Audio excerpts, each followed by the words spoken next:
Satu kali waktu ya, saya dicegat di daerah stasiun, lalu saya diculik, dimasukkan ke dalam mobil. Saya dibawa ke salah satu ruko. Di sana ya badan saya dibakar itu pakai korek, pakai senjata tajam itu ya, ditusuk, dibacokkan. Ya memang saya tidak terluka apa-apa gitu. Bahkan akhirnya ya saya bisa balikan keadaan gitu ya. Saya bisa melawan mereka ya satu persatu ya. Karena waktu itu yang nyulik saya ada 4 orang gitu ya. Saya bisa hilangkan salah satunya gitu. Saya sebetulnya tumbuh dari ya keluarga yang biasa ya. Cuman ada konflik dalam keluarga. Di antara ayah dan ibu saya ya ada perselingkuhan. Yang berujung pada perceraian ya akhirnya ya saya mempunyai hati ya yang benci gitu kepada orang tua. Akhirnya ya memang saya dititipkan ya beberapa tahun di panti asuhan. Saya itu merasa ya sengaja dibuang setelah di panti asuhan gitu karena banyak masalah ya. Saya juga sempat kabur dari panti asuhan ya, karena kabur itu ya saya dikeluarkan itu. Saya sudah kecewa dengan orang tua saya, sudah sedemikian benci. Ya saya hidup untuk diri saya sendiri saja gitu ya. Ya saya ke Jakarta ya.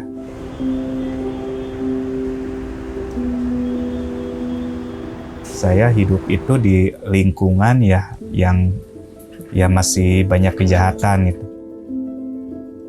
Akhirnya saya jaga keamanan di salah satu diskotik di Jakarta. Tapi ya karena ya saya seorang diri ya, cuman modal nekat gitu, gak punya kekuatan ya. Akhirnya saya sering dipukulin orang itu, dihina ya.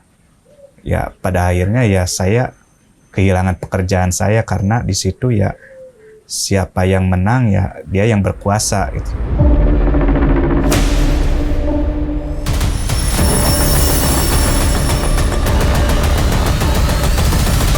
Hingga pada akhirnya ya saya ketemu satu orang, dia dari daerah di Jawa Timur, dia dari Padepokan, ya sedang ada tugas di situ. Ketemu dengan saya, ngobrol-ngobrol lah. Ternyata ya dia dari Padepokan itu ya belajar ilmu kanuragan, ilmu kebal. Ya saya minta ke dia, minta diajari. Salah satu yang saya pelajari itu ilmu kebal, ilmu santet, dan ilmu pengasihan.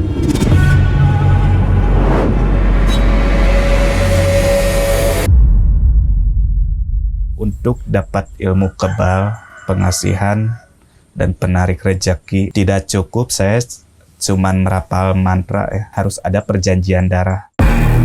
Guru saya bilang begini, tidak ada pesugihan tanpa tumbal. Semuanya harus bersekutu. Ya saya bilang bersekutu dengan siapa gitu ya. Bersekutu dengan sang penguasa dunia ini, dia bilang. Kalau yang dimaksud penguasa itu ya itulah setan-setan, roh-roh, arwah orang mati itu.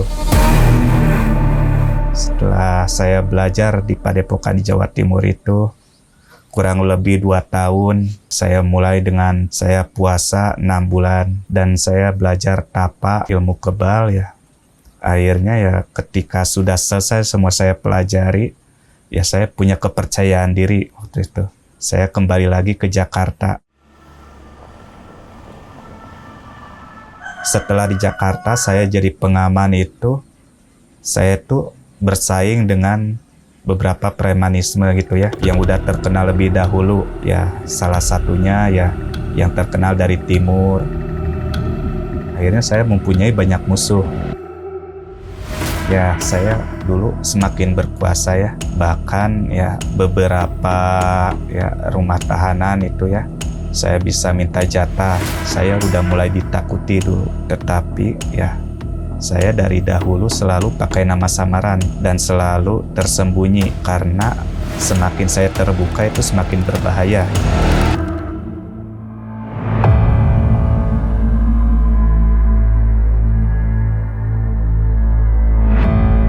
Karena semakin banyak kekuasaan saya ya, tadinya yang awalnya mungkin Jakarta Pusat bisa melebar ke Jakarta Barat, Jakarta Timur, akhirnya ya saya semakin banyak pemasukan gitu ya. Jadi ya saya menikmati hidup tanpa bekerja. Karena saya dulu punya kehidupan yang buruk, suka minum, makan juga tidak teratur karena sering gadang di hiburan malam itu, ya akhirnya saya punya sakit di pencernaan. Tetapi hingga pada akhirnya ya pada suatu kondisi ya semakin parah gitu, yang mengharuskan ini harus dioperasi gitu. Saya mengalami kejadian ya, waktu saya di anestesi, setelah selesai itu ya saya ngelihat cahaya putih yang terang gitu, dan ada suara, "Inilah akulah jalan yang lurus, akulah Isa Al-Masih, akulah yang awal dan akhir." Dari situ ya pikiran saya itu terganggu gitu ya. Ketika saya bangun ya, orang-orang bilang kalau saya mengalami yang namanya mati suri gitu.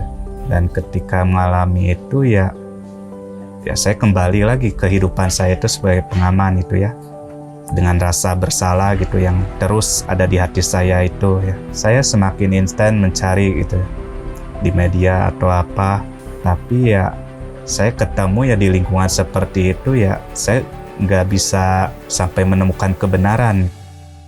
Pada suatu kali ya, ketika ya saya menonton televisi, ada tayangan itu di Solusi itu, ada kesaksian bagaimana orang ya, yang bahkan ada yang hidupnya sama gitu seperti saya. Mereka bersaksi bahwa dengan mengikut Kristus ya mereka bisa lepas gitu ya.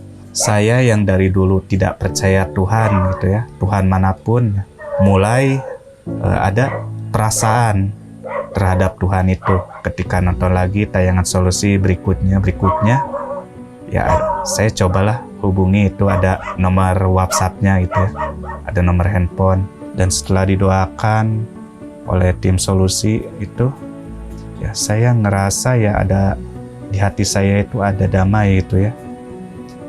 Dendam saya, kecewa saya itu seperti lenyap gitu seketika gitu ya. Yaitu yang saya rasakan waktu itu. Akhirnya saya punya tekad untuk lepas dari kehidupan malam itu ya. Tetapi ya lepas dari apa yang biasa saya lakukan itu tidak mudah. Saya pelajari Kristen secara diam-diam gitu ya. Saya perdalam lagi sampai ya saya punya hasrat keinginan untuk ke gereja. Ketika saya menerima Tuhan dan Juru Selamat itu memang bukan proses yang singkat. Saya menghadapi penolakan, harus rela menderita ya. Bahkan sempat juga ya saya harus tidur di emper-emperan karena penolakan keluarga. Ketika berdoa itu saya berkata, Tuhan mungkin ya mengikut Engkau ya saya harus seperti ini gitu. Mungkin saya gak akan pernah bisa bangkit ya. Saya berkata ya dalam doa saya itu ya, tapi kalau saya harus mati dengan cara seperti ini, kelaparan pun ya tidak apa-apa Tuhan. Tetapi ya Tuhan memang tidak tinggal diam gitu ya. Tuhan buka jalan gitu ya. Ya lewat saya kenal orang, diajak saya kerja apa, ya akhirnya ya saya juga ya mulai dekat dengan orang-orang gereja ya. Saya juga ambil pelayanan gitu ya. Sampai sekarang saya dipelihara Tuhan ya. Sampai saya menikah. Karena saya tidak dapat sosok orang tua, tapi saya melihat sosok Yesus itu ya menjadi jawaban yang sama saya cari itu ya. Bagi saya ya Yesus Kristus itu ya dia sudah mematikan saya yang lama gitu. Dan dia membangkitkan saya yang baru. Saya sudah tidak merasakannya lagi itu ya. Luka yang dulu ya pernah saya rasakan itu yang begitu pedih itu ya saya tidak merasakan sedikit pun sekarang.